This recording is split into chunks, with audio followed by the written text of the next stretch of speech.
اسی کے ساتھ میں چاہتا ہوں کہ آخری بات اس کو ایڈریس کر لیا جائے کہ سویڈن میں قرآن کو جلایا گیا. میرے خیال میں ویسٹ کی طرف سے یہ ہوتا ہے تو یہ غلط ہوتا ہے.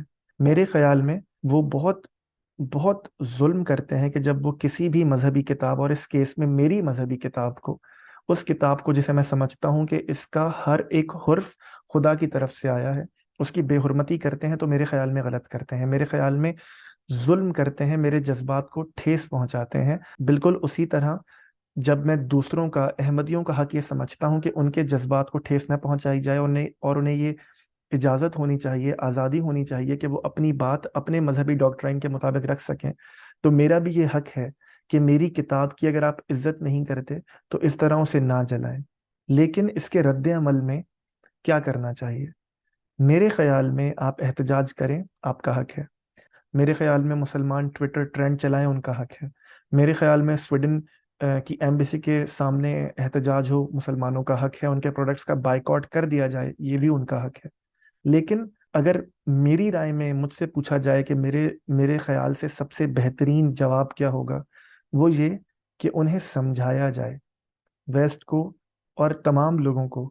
بہت محنت سے، اس میں بہت وقت لگے گا، بہت ریسورسز لگیں گے، بہت توانائیاں لگیں گی. انہیں یہ سمجھایا جائے کہ دیکھو میرے نزدیک یہ کتاب بہت اہم ہے، میں تمہاری آزادی کی قدر کو مانتا ہوں لیکن یہ بات میرے لیے بہت اہم ہے.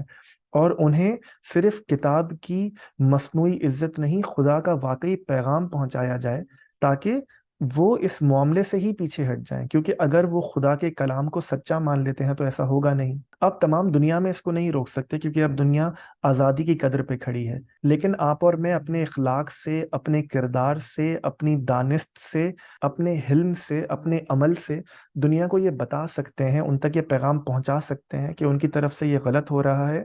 اور وہ یہ کر کے میرا نقصان نہیں کر رہے. میری طرف سے تو وہ دنیا میں جتنے قرآن ہیں وہ جلا دیں، کیونکہ اس سے میری دل آزاری تو ہوگی لیکن میرے ایمان پہ فرق نہیں پڑے گا. جو خدا سے میرا تعلق ہے اس پہ فرق نہیں پڑے گا. وہ یہ کر کر اپنا ہی نقصان کر رہے ہیں کہ اس ڈیوائڈ کو بڑھا رہے ہیں. وہ یہ کر کر رد عمل کی نفسیات میں میرے ایمان کو مضبوط کر رہے ہیں. تو وہ یہ کر کے اپنا بھی کوئی مقصد حاصل نہیں کر رہے، بلکہ وہ یہ اپارچونٹی سے اپنے آپ کو دور کر رہے ہیں کہ وہ ڈسکورس کو سمجھ سکیں. تو اس لیے میرے خیال میں غامدی صاحب کا جملہ یہاں مستعار لوں گا کہ جب کچھ ایسا ہو جاتا ہے تو ان سے عملی طور پر یہ بھیک مانگنے کے بجائے کہ وہ مصنوعی طور پر میری کتاب اور میرے رسول اور میرے خدا کی عزت کریں، یا میرے کلچر کی، میری زبان کی فار دیٹ میٹر عزت کریں. اصل مسئلہ یا اصل کرنے کا کام یہ ہے کہ اپنے کردار سے، اپنے گفتار سے انہیں باور کرائیں کہ یہ معاملہ ان کی طرف سے غلط ہو رہا ہے، اور وہ جو جلا رہے ہیں، وہ جس چیز کو اہمیت نہیں دے رہے، وہ واقعی خدا کی طرف سے ہے. انہیں جب ہم اپنے کردار اور اپنی گفتار سے یہ بات باور کرا دیں گے تو آپ یقین کریں، میں آپ سے سچ عرض کرتا ہوں کہ جو جلانے والے ہیں وہ حقیقت میں آپ کے ساتھ کھڑے ہو کر اس تمام معاملے کی مذمت بھی کر رہے ہوں گے، بلکہ اس تمام عمل کے خلاف ایک سیسا پلائی دیوار بھی ثابت ہوں گے. ویڈیو دیکھنے کا شکریہ. اگر آپ کو ہمارا کام اچھا لگتا ہے تو اس ویڈیو کو لائک کیجیے، کامنٹ کیجیے اور چینل کو سبسکرائب کیجیے. اس سے ہوگا یہ کہ آپ کے لائک اور کامنٹ کی وجہ سے یوٹیوب یہ ویڈیو زیادہ لوگوں کو ریکمینڈ کرے گی.